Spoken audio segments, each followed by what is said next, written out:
copy of what I'm going to be signing in a couple of minutes, and you'll see exactly what we're doing. They've had unchecked power to censor, restrict, edit, shape, hide, alter virtually any form of communication between private citizens or large public audiences. There's no precedent in American history for so small a number of corporations to control so large a sphere of human interaction, and that includes individual people controlling vast amounts of territory, and we can't allow that to happen, especially when they go about doing what they're doing, because they're doing things incorrectly. They have points of view, and if we go by that, it's actually amazing that there was a success in 2016, but we can't let this continue to happen. It's very, very unfair. And you look at the statistics and you look at what is going on, and I think everybody would very much agree with that, including Democrats, by the way. I saw quite a few Democrats are saying this is about time something is done. So let's see if they keep that decision after they hear that we agree with them.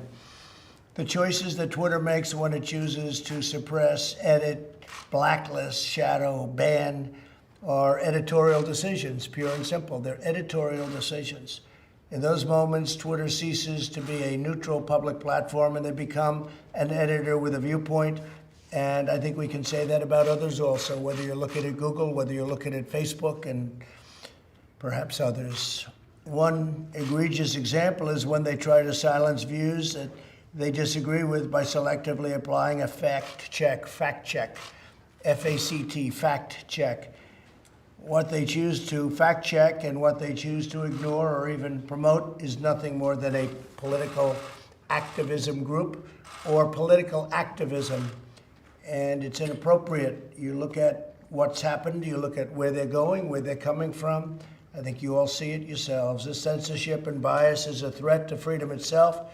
Imagine if your phone company silenced or edited your conversation. Social media companies have vastly more power and more reach than any phone company in the United States, more reach actually than your newspapers by far, more reach than a lot of your traditional forms of communication. Therefore, today I'm signing an executive order to protect and uphold the free speech and rights of the American people. Currently, social media giants like Twitter receive an unprecedented liability shield based on the theory that they're a neutral platform, which they are not an editor with a viewpoint.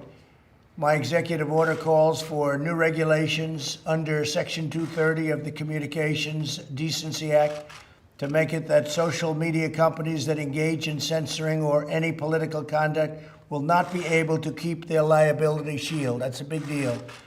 They have a shield. They can do what they want. They have a shield. They're not going to have that shield. My executive order further instructs the Federal Trade Commission, FTC, to prohibit social media companies from engaging in any deceptive acts or practices affecting commerce. This authority resides in Section 5 of the Federal Trade Commission Act.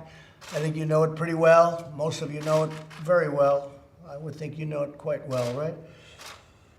Additionally, I'm directing the Attorney General to work cooperatively with the states. He's going to be working very much and very closely in cooperation with the states to enforce their own laws against such deceptive business practices. The states have broad and powerful authority to regulate in this arena, and they'll be doing it also, and we encourage them to do it if they see exactly as we've been seeing.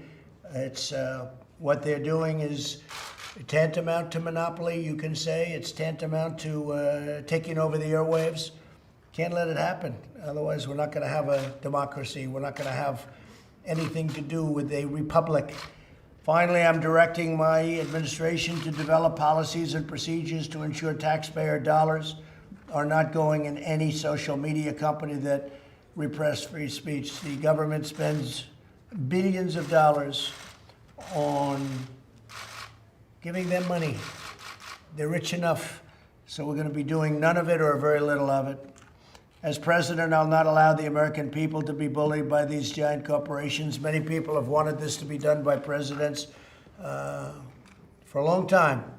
And now we're doing it, and I'm sure they'll be doing a lawsuit, and I'm also sure that we're going to be going for legislation in addition to this, and the legislation will start immediately. And I tell you, I've been called by Democrats that want to do this, and so I think you could possibly have a bipartisan situation.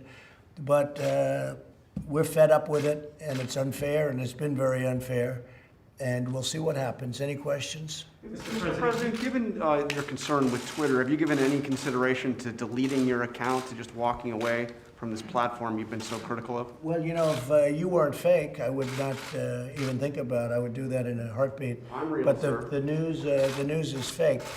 If you look at what it gets printed in newspapers, if only the public could understand where, you know, they're reading a story and they think it's real, and it's not real in so many cases. And I'm not saying in every case. You have some great journalists. You have some journalists that I have great respect for. But largely, I find, at least in a political sense, there's so much fake news, it's disgraceful. I would do that in a heartbeat if we had a fair press in this country, I would do that in a heartbeat. There's nothing I'd rather do than get rid of my whole Twitter account, but I'm able to get to, I guess, 186 million people when you add up all the different accounts and add Facebook and Instagram. It's a lot of people, and that's more than the media companies have, frankly, by a lot.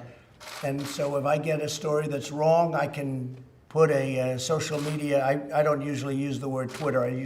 I say social media, but I put something out, and the next day or the next hour or the next minute, everybody's reading about it. So I'm able to refute fake news, and that's very important. I'd like to ask the Attorney General, please, to say a couple of words, and he's very strongly behind